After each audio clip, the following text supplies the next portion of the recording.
On a storm-ravaged autumn evening, Sarah, a young woman in search of solace, moved into the old Victorian house at the edge of a forgotten town. The house loomed like a relic from another century, towering, crumbling, and steeped in the fog of mystery. The locals spoke little of it, but those who did mentioned the Ashtons, an eccentric family who had mysteriously vanished many years ago. The house had been abandoned since then, yet Sarah was drawn to it, to the silence, to the stillness, to the promise of peace.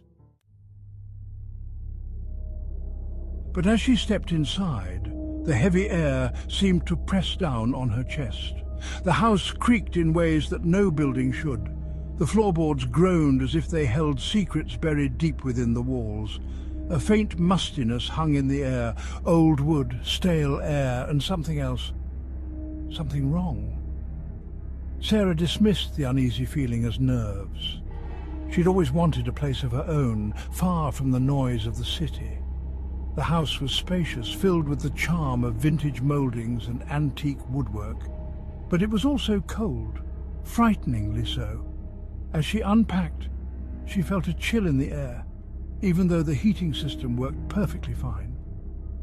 That night, with the storm howling outside, Sarah locked all the windows and doors, determined to feel secure in her new home. Yet as she lay in bed, ready for sleep, she couldn't ignore the sensation that someone was watching her. Her thoughts raced, but she forced herself to ignore them. Then came the first whisper. At first it was so faint that she thought it was the wind.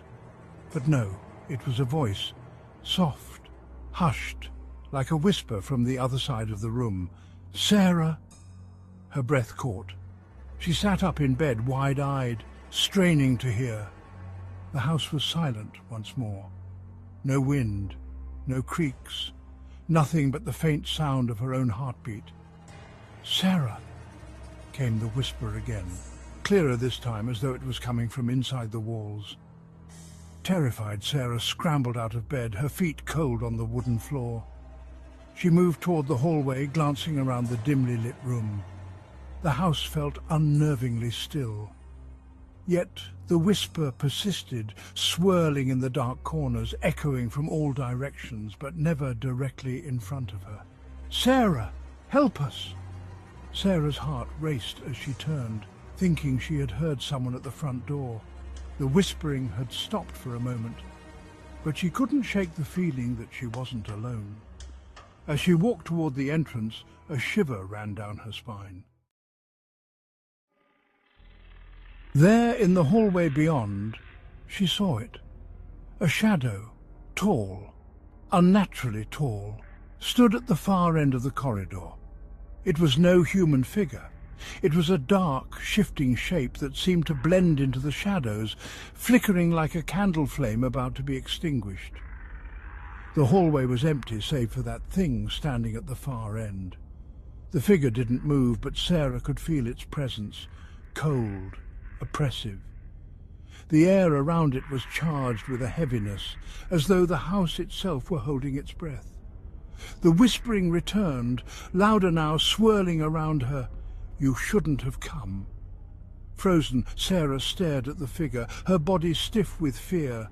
Her legs felt like lead. It was as if the house had become a trap, closing in around her, the walls themselves alive with the murmurs of something trapped within. The figure's presence grew stronger. It began to move, slowly, gliding along the floor, its shadow extending and receding with each step. It wasn't walking, it was floating, hovering just above the ground, moving closer, inch by inch. As it came nearer, the temperature dropped drastically. Sarah's breath became visible, clouding in the air before her.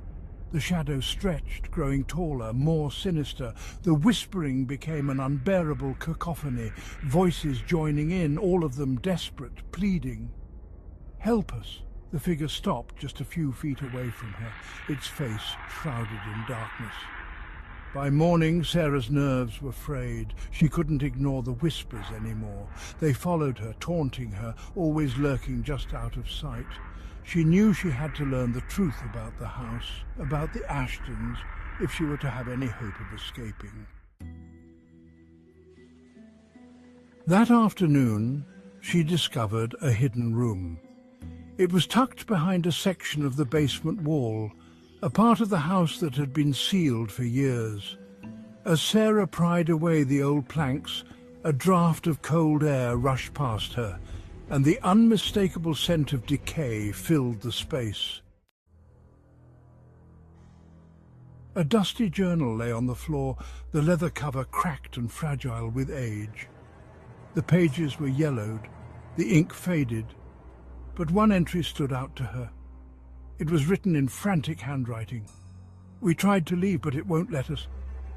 We are trapped in this place. It knows our names. It watches us always. It feeds on our fear." The last few lines were smeared, the ink running as if the writer had been in a hurry to finish. But the words were chilling. "Help us, help me, before it takes you too." Suddenly the house seemed to shudder. The air turned thick and suffocating, as if the very walls were closing in on her. A noise echoed from deep within the house, scraping, scratching, as if something was trying to break free from within the walls. And then the whispers returned, louder, more urgent than ever. The voice from the journal was now a chorus of torment, echoing through the house surrounding her. "Help us! Help us!" The next morning the house was silent. Too silent. Sarah had disappeared. Neighbours found the front door wide open, her belongings scattered throughout the house, as though she had fled in the middle of the night. The whispers, though, never stopped. They lingered in the walls, waiting for the next occupant, always watching, always waiting. The house still stands, towering over the town, its dark history buried in the cracks of its